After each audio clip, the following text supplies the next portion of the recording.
ភ្នំកងរៃរឿងយ៉ាងដូចគ្នា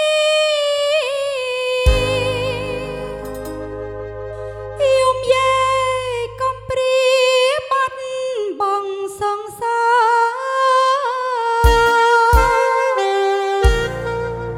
កើតទុក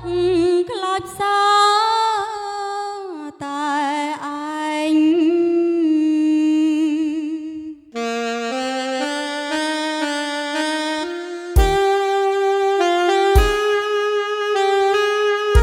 ស្រណបងនាំអូនជិះទូកលេងអុំឆ្លងផ្ទៃទឹកធំធេងទៅលេងជើងភ្នំ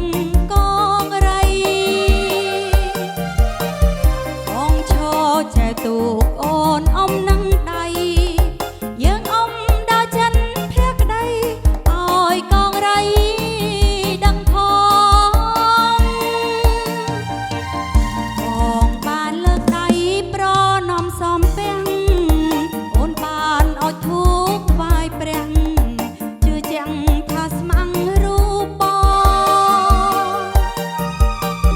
រៀមបានលើកអូនមកបីត្រកង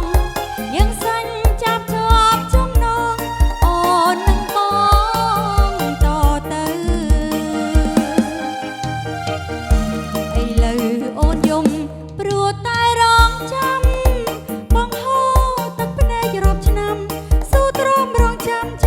មើលតែផ្លូវ